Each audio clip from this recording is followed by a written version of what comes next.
여러분들이 건강하다고 생각하시나요? 네. 제가 볼 때는 충분히 건강하십니다. 예. 이 몸도 건강하시고 또 믿음도 건강하시기 때문에 이 자리에서 예배드리고 계시는 거라 생각이 됩니다. 네. 오늘 말씀의 제목은 오늘도 살아내야 하는 이유입니다. 말씀을 통해 하나님의 따뜻한 위로와 격려, 또 사랑과 은혜를 경험하시길 소망합니다. 예수님 때에 이 로마의 총독이 누구였죠? 우리 항상 이야기하잖아요. 빌라도. 네, 빌라도였죠. 그러면 오늘 본문에 나오는 이제 바울의 때에 총독은 누구냐면 벨릭스입니다. 벨릭스. 이 로마에서 파견한 총독이죠. 파견한 지도자다. 이렇게 생각하시면 됩니다. 예수님 때에 누가 예수님을 죽였죠? 유대인들이 예수님을 죽였습니다. 그 유대인들이 똑같이 누구를 지금 죽이려고 할까요? 바울을 죽이려고 하고 있습니다. 예수님을 전하는, 그러니까 예수님이 복음을 전했죠?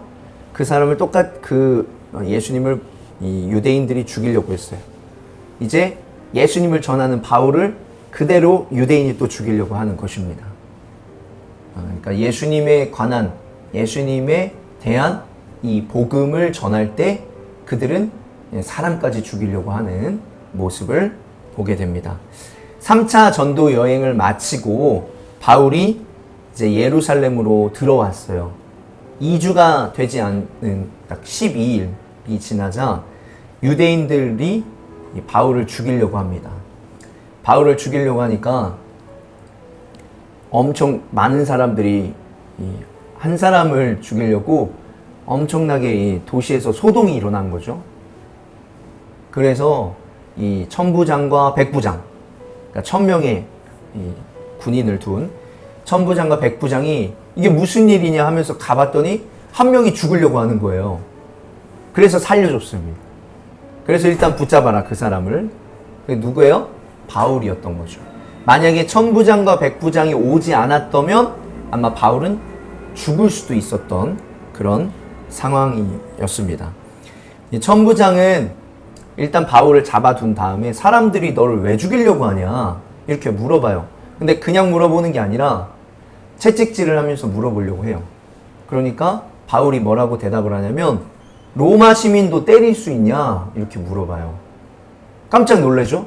아, 이 사람이 그냥 유대인도 아니고 로마 시민이었구나 하면서 천부장이 나는 로마 시민권을 돈 주고 샀는데 너는 어떻게 로마 시민권을 얻게 되냐 하니까 저는 태어나면서부터 로마 시민권자입니다. 깜짝 놀라는 거죠.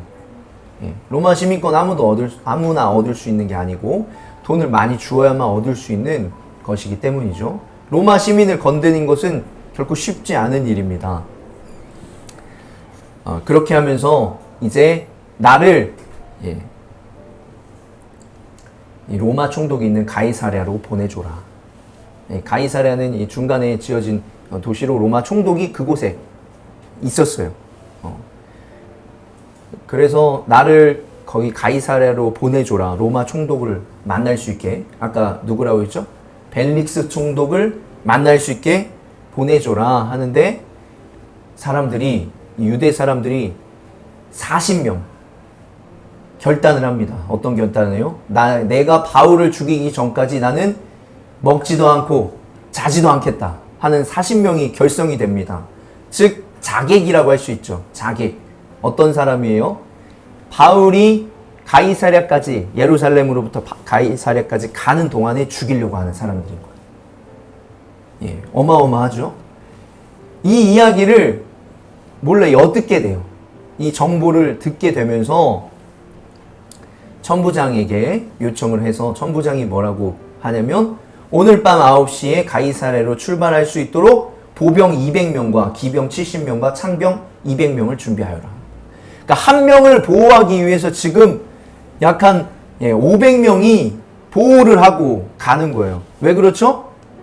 세 가지가 있는 거예요. 하나는 이 사람이 바울이 로마 시민권자인데 유대인들이 이 사람을 왜 죽이려고 하는지 알지 못하기 때문에 일단 보호해야 되는 거예요. 로마 시민이기 때문에. 그래서 당연하게도 이 로마인이 죽지 않도록 보호를 할 수밖에 없는 이 천부장의 입장입니다. 그러면서 편지를 써요. 사람들이 이 바울을 죽이려고 하는데 알질 못합니다. 이유를. 누구에게? 총독에게 이렇게 편지를 써서 총독이 그 이야기를 이제 듣고, 거기 가이사랴에 또 누가 쫓아와요? 유대인들이 쫓아옵니다. 그래서 아나니아 제사장을 중심으로 이제 고소를 다시 하는 거죠. 한 번 더 총독 앞에서 바울을 죽여야 됩니다. 바울을 왜 죽이려고 해야 되냐면 이 사람이 지금 소동을 일으켜서 정치적으로 문제를 일으켰다는 거예요. 근데 바울이 뭐라고 하냐면, 저는 들어온 지 12일밖에 되지 않았습니다. 12일 안에 제가 무슨 소동을 일으키겠습니까? 저 사람들이 이야기하는 거는 이스라엘의 율법에 관한 문제로 저를, 죄를 지목하는데 이게 로마의 문제가 됩니까? 저는 정치범이 아닙니다. 이렇게 이야기를 하니까 결국은 어떻게 돼요? 그 말이 진실이기 때문에 문제가 되지 않았던 거예요. 로마의 법에서는 문제가 되지 않아서 그를 원래는 어떻게 해야 되죠? 풀어주어야 돼요. 죄를 짓지 않았으니까. 풀어주어야 되는데 감옥에 가둔 겁니다. 감옥에 왜 가둘까요? 유대인들 때문에 감옥에 가두는 거예요. 왜 그렇죠? 유대인들의 환심을 사기 위해서. 이 바울은 한 명인데 유대인은 엄청 많잖아요. 그리고 어디에 있어요? 지금 유대를 다스리고 있기 때문에 유대 사람들이 더 중요하다고 생각을 하는 거죠. 우리는 이 벨릭스 총독, 오늘 이 부분에 대해서 좀 나눌 텐데, 벨릭스 총독이 한 행동을 자세히 살펴볼 필요가 있습니다. 또 그 다음에 후임으로 온 베스도 총독도 있는데, 이 두 사람의 행동에 대해서 좀 살펴보려고 하는데요. 24장 22절에 보면 벨릭스는 그 도와 관련된 일을 자세히 알고 있었으므로, 그 도가 뭐죠? 우리가 이야기하는 십자가의 도입니다. 십자가의 도. 예수님에 관한 말씀인 거예요. 그것을 자세히 알고 있었어요.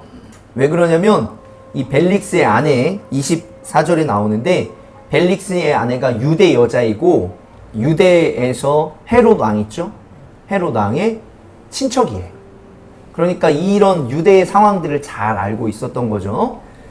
그렇게 돼서 잘 알고 있으므로 천부장 루시아가 내려오거든. 아까 보내면서 편지를 보냈던 그 천부장 루시아가 내려오거든. 당신들의 소송을 처리하겠소 하고 말하면서 신문을 연기하였다. 아까 죄가 없었다고 했잖아요. 그런데 다시 한번 천부장이 내려오면 신문을 하겠습니다. 이렇게 얘기를 한 거예요.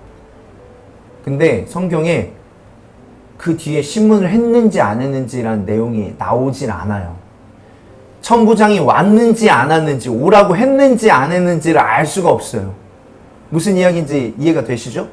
그냥 무기한 연기를 시킨 거예요. 그렇게 시키고 백부장에게 명령하여 바울을 지키되 그에게 자유를 주고 그의 친지들이 돌보아 주는 것을 막지 말라고 하였다. 무슨 얘기냐면, 원래는 감옥에 갇히면 어때요? 아무런 자유가 없어요. 사람들도 못 만나요. 그런데 자유를 준 거예요. 감옥에 갇혀있는 신세긴 한데 사람들도 와도 되고 대화를 해도 되고 자유롭게 어느 정도는 편하게 지내라. 그러니까 감옥 생활이긴 한데 감옥 생활이 아닌 거죠. 바울에게 어느 정도 호의를 베푸는 거예요. 그 다음에 며칠 뒤에 벨릭스가 유대 여자인 자기 아내 드루실라와 함께 와서 바울을 불러내어 그리스도 예수를 믿는 믿음에 관하여 바울이 설명하는 것을 들었다. 아내와 같이 와서 바울에게 와서 복음을 들은 거예요. 근데 바울이 어떤 복음을 전했어요? 정의와 절제와 장차올 심판에 관해서 말했다. 이 벨릭스라는 사람이, 이 역사가 요세푸스에 의하면 이 두 가지 굉장히 큰 특징이 있는 사람이에요. 하나는 돈을 밝히는 사람, 두 번째는 피도 눈물도 없는 사람이에요. 그래서 두 가지 일화가 있는데, 하나는 무엇이냐면 감옥에 있던 사람 400명을 돈을 받고 다 풀어줬대요. 원래 이때도 돈을 받고 풀어주는 게 안 돼요. 이때도 관리들이 돈을 받고, 뇌물이죠? 받고 풀어주는 게 안 되는데 다 풀어준 거예요. 흉악한 범죄자들이 돈만 내면 다 풀어주는 거죠. 그리고 또 하나는 뭐냐면 자기를 따르는, 그러니까 2인자라고 할 수 있죠.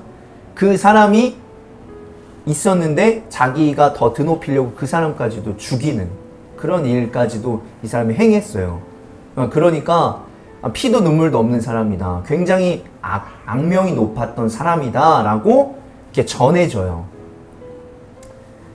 그런데 그런 사람에게 지금 뭘 얘기하고 있는 거예요? 정의와 절제와 장차올 심판에 대해서 이야기를 하니까 당신이 하는 행동들 지금 다 잘못됐습니다. 정의롭게 사셔야 되고 절제해야 되고 이제 당신에게 심판이 올 것입니다. 이렇게 전한 거예요. 그러니까 벨릭스가 그 얘기 들으니까 무서운 거죠. 아, 이제 그만하십시오. 기회가 되면 제가 또 다시 오겠습니다. 이렇게 한 거예요. 그 다음에 그 사람이 계속 오는 이유에 대해서 설명을 해요. 동시에 그는 바울에게서 돈을 받을까 하고 은근히 바랐다. 그래서 그는 바울을 자주 불러내어 이야기를 나누었다. 이야기를 계속 나눈 게 뭐 때문이라는 거예요? 결국은 말씀을 들으려고 하는 것도 아니고 결국은 돈 때문인 거예요. 왜요? 알고 봤더니 이 사람이 돈을 받으면 바울을 풀어줄 마음이 있었던 거죠. 그런데 바울이 어떻게 했어요? 돈을 안 줬어요. 돈을 안 주니까 27절에 보면 2년 동안 감옥에 갇혀 있었던 신세가 되는 거예요. 2년이나 돈을 받으려고 계속 불러내는데 이 눈치 없는 바울이 돈을 안 주는 거예요. 유대인들은 돈을 줬을지 안 줬을지 우리가 알 수는 없죠. 어쨌든 이렇게 2년의 세월이 흘러간 거예요. 그렇게 되면서 이 벨릭스 총독의 이야기는 끝이 납니다. 종합해 보자면 벨릭스는 어떤 사람이었어요? 바울에게는 감옥에서 지인들이 찾아와도 되고 자유를 주면서 또 그에게 또 말씀을 듣는 것처럼 교회 나가고 싶어요. 우리 주변에 그런 사람들 있잖아요. 교회 나가고 싶어요. 말씀이 참 궁금하네요. 이런 이야기 하면서 나에게 관심을 갖는 거예요. 우리 교회 다니는 사람들이 가장 마음이 좋아질 때가 언제예요? 교회 안 다니는 사람이 나 니네 교회 가고 싶어. 한번 얘기도 좀 해줘. 이렇게 이야기를 하는 거 아니겠어요? 근데 알고 봤더니 뭘 원하는 거예요? 나에게 원하는 게 있는 거예요. 나에게 뭔가 빼낼 것이 있는 거죠. 그것을 바라는 사람이 이 벨릭스였다. 실제로는 이 돈 때문에 나에게 다가왔다라는 것을 느끼면은 얼마나 참 여러 가지 생각이 들겠죠. 반면에 아마 유대인들에게는 또 바울을 감옥에 가둬두면서 그들에게 돈을 요구했을 수도 있는 거예요. 우리가 바울의 입장에서 생각해 보면 이 사람 참 뭔가 이런 생각 들지 않겠습니까? 그래서 결국은 나를 이용해서 돈을 얻으려는 것이고 자기의 성공을 원하는 것이고 또 나를 이용한 것은 아닐까 이런 생각이 드는 거죠. 우리 주변에서도 이런 사람들이 있지 않습니까? 나에게 호의적인 줄 알았는데 알고 보니까 나를 이용한 것이었어요. 결국은 내 돈을 이용한 것이었죠. 아마도 우리 주변에도 많이 있을 것입니다. 이렇게 이중적인 모습을 보이는 사람들 보면 굉장히 실망을 많이 하게 되죠. 그 다음에 총독이 된 이제 베스도인데요. 베스도는 대놓고 바울을 안 좋아했어요. 베스도는 부임하자마자 갑자기 재판을 엽니다. 갑자기 재판을 열면서 지금 바울에게 뭐라고 얘기하냐면 예루살렘으로 가서 재판을 받아라. 그 말은 무슨 말이냐면 아직도 바울을 죽이려고 하는 사람들이 예루살렘에 많아요. 그러니까 네가 가다가 죽든 가서 죽든 나는 신경 쓰지 않겠다. 무엇을 얻겠다는 거예요? 유대인들의 환심을 사겠다. 이렇게 바울을 아예 대놓고 싫어하는 사람이 베스도였다라고 볼 수 있어요. 우리가 오늘 말씀을 보면서 깨닫는 것은 우리 주변에도 이런 사람들이 있다는 거예요. 벨릭스처럼 나를 이용하면서 또 자기의 성공을 바라는 사람이 있고, 베스도처럼 아예 나를 처음부터 싫어하는 사람들이 있어요. 나를 뭐 소모품 취급하고 나의 다른 것들을 또 노리는 그런 사람들이 참으로 다양하게 우리 주변에 있다는 거예요. 그런데 바울의 놀라운 점은 무엇이냐면, 바울은 이런 사람들과 같이 있으면서도 어떻게든 살려고 노력했다는 거예요. 물론 상황이 바울을 살려둔 것도 있죠. 내가 그렇게 살려고 하니까 또 하나님께서 도와주신 것도 있을 수 있겠지만, 한 번은 돌에 맞아서 죽었어요. 예, 이 죽었다는 표현이 맞는 게, 사람들이 죽은 줄 알고 바깥에다 던졌어요. 그랬더니 안 죽은 거예요. 그래서 도망 나와서 산 적도 있고, 또 사람들이 자기를 죽이려고 한다는 얘기를 듣고 미리 도망친 적도 있어요. 23장에는 오늘 말씀인데, 로마의 백부장과 천부장 때문에 죽을 뻔하다가 살아났어요. 말씀을 보면 계단을 오를 힘이 없어서 이 로마 군인들이 부축해서 올라갔어요. 또 베스도가 예루살렘으로, 아까 여기 베스도 나오죠? 베스도가 예루살렘으로 너 보낸다 하니까 바울이 뭐라고 얘기하냐면, 로마 시민권자다. 나 함부로 할 수 없다. 나는 가이사에게 가고 싶다. 이렇게 로마 시민권자들은 가이사에게 재판을 받을 수 있는, 황제에게 재판을 받을 수 있는 권한이 있었어요. 그래서 내가 황제에게 가고 싶다. 이렇게 이야기하면서 살아나게 돼요. 이처럼 바울은 인생에서 여러 위기를, 죽을 뻔한 위기를 넘기게 됩니다. 그럼 왜 이처럼 바울이 살려고 안간힘을 썼을까요? 내가 더럽고 치사해서 내가 더 잘 살아야겠다. 저 사람들에게 내가 잘 되는 것을 꼭 보여주고 말겠다. 내가 만만하니까 저러지. 이런 생각 때문에 바울이 정말 열심히 살려고 이렇게 한 것일까요? 아니었다는 거죠. 바울은 딱 한 가지 때문에 그 수많은 고비에서도 어떻게든 살려고 노력했다는 거예요. 바로 무엇이냐면 사명입니다. 사명. 같이 한번 따라해볼까요? 사명. 이 복음을 전해야 되겠다는 사명, 예수님을 전해야 되겠다는 사명 때문에 바울은 이렇게 죽을 고비를 넘긴 거예요.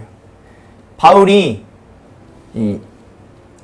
아까 그 천부장과 백부장에게 잡혀 있으면서 지금 밤에 하루를 이렇게 밤을 이제 보내는 거예요. 밤을 보낼 때 하나님께서 바울에게 나타나셔서 뭐라고 말씀하시냐면, 용기를 내어라.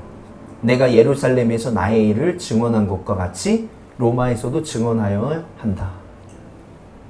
이 용기를 내어야 라고 말씀하실 때에는 바울의 마음이 많이 침체된 거예요. 그러니까 하나님께서 나타나셔서 용기를 내라. 이걸 어떻게 읽느냐, 해석하느냐에 따라 다르지만, 아니 바울이 이렇게 다운되어 있고 힘든데도 용기를 내어라 하면서 뭐라고 얘기해요?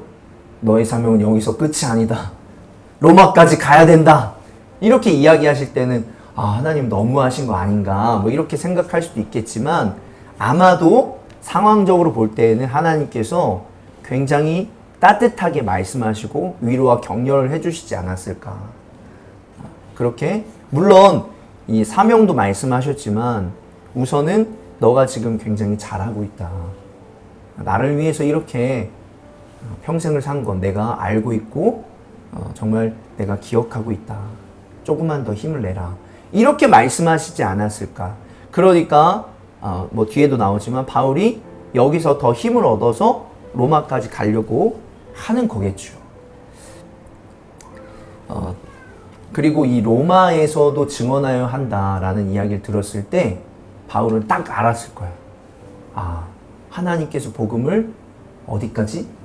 로마 황제에게까지 전하라고 말씀을 하시는 거구나.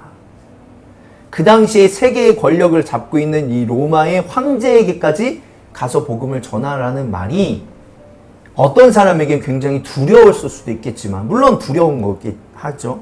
그러나 세계를 다니면서 복음을 전했던 바울에게는 어떻게 들릴까요? 이게 마지막이구나. 오히려 더 설레이는, 바울을 설레이게 하고 심장이 뛰게 하는 하나님의 말씀일 수 있었다는 거예요. 아, 내가 여기까지 가면 내가 하나님께서 나에게 주어진 모든 사명을 다 하는 거겠구나. 이런 마음이 들었을 거예요. 그렇기 때문에 바울은 더 힘을 내서 어떻게든 더 살려고 노력을 했을 것이다 라고 볼 수 있는 것입니다. 그래서 바울이 빌립보서 3장에 나는 이것을 이미 얻은 것도 아니며 이미 목표점에 다다른 것도 아닙니다. 그리스도 예수께서 나를 사로잡으셨으므로 나는 그것을 붙들려고 쫓아가고 있습니다. 형제 자매 여러분, 나는 아직 그것을 붙들었다고 생각하지 않습니다. 내가 하는 일은 오직 한 가지입니다. 뒤에 있는 것은 잊어버리고 앞에 있는 것을 향하여 몸을 내밀면서 그리스도 예수 안에서 하나님께서 위로부터 부르신 그 부르심의 상을 받으려고 목표점을 바라보고 달려가고 있습니다. 바울의 삶은 늘 이 하나님께 주신 사명을 향해 그 목표를 향해 달려가는 것이었어요. 여러분도 더 살고 싶고 더 건강하고 싶고 더 잘 살고 싶으시죠? 이런 마음 뭐 누구나 갖고 있는 건 아니겠습니까? 그런데 왜냐는 거예요. 왜 더 잘 살고 싶고 왜 더 건강하고 싶고 왜 더 오래 살고 싶으냐는 거예요. 바라기는 예수님에 대한 사랑이길 소망합니다. 또 바라기는 복음에 대한 사명이길 소망합니다. 우리가 오래 살고 더 살아야 되고 더 건강해야 하는, 더 잘 살아야 되는 이유는 예수님에 대한 사랑 때문이고 복음에 대한 사명 때문이어야 한다. 하나님께서 여러분을 통해 하시고자 하는 일이 분명히 있어요.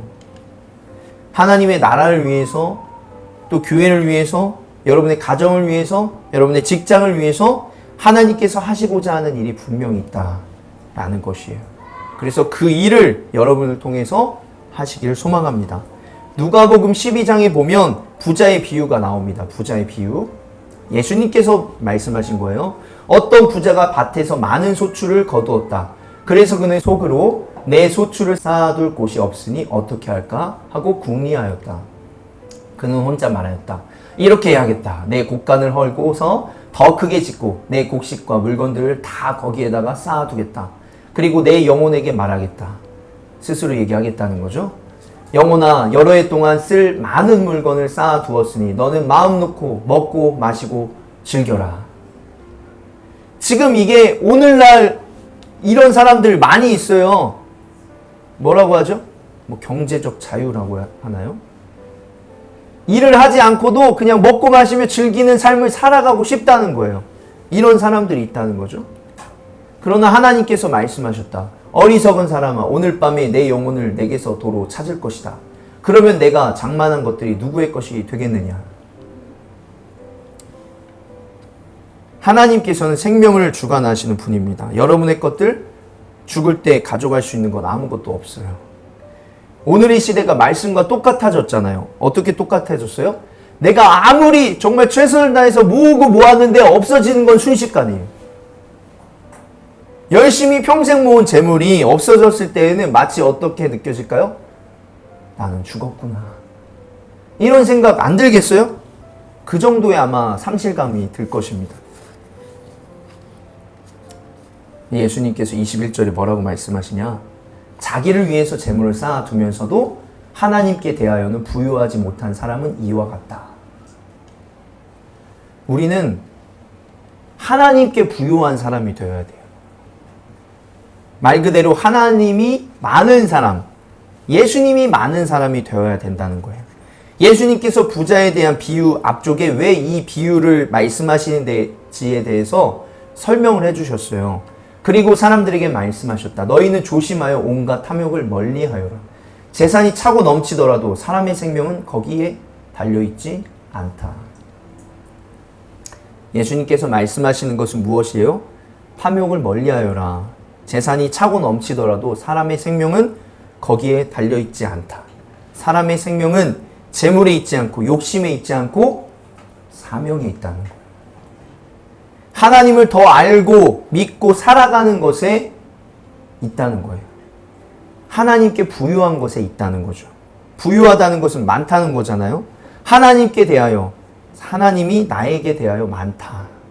내 삶에 많이 있다는 것을 의미한다는 거예요. 그러니까 우리가 재물이 많은 사람, 그런데 하나님이 없는 사람, 그 사람에게 문제가 있어요. 그러나 하나님이 있으면서 재물이 많은 사람에게는 선한 것으로 사용되기 때문에 그건 또 상관이 없다는 거죠. 중요한 것은 하나님이 있고 없냐, 이게 더 중요하다는 거예요. 말씀을 마무리하면서 정리하도록 하겠습니다. 우리가 바울처럼은 아니지만 우리도 이 세상을 살아가면서 우리에게 고민과 걱정, 또 근심과 고통 가운데 살아가고 있어요. 매일매일이 바쁘고 또 때로는 지치기도 합니다.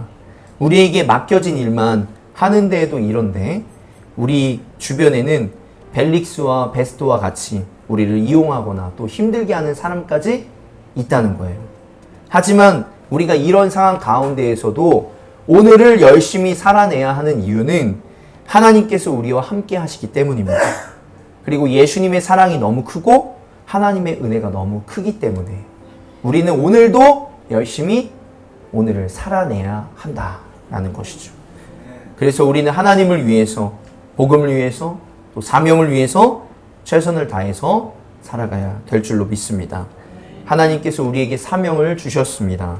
그 사명을 바라보며 오늘도 믿음으로 하루하루 살아가실 수 있는 분들이 되시길 소망하고, 우리에게 찾아오는 여러 어려움들 잘 극복하시며 기도하시며 주님 지혜를 주십시오, 성령님 도와주십시오, 이렇게 기도하시면서 어떻게든 살아낼 수 있는 여러분들 되시길 간절히 소망합니다. 아멘.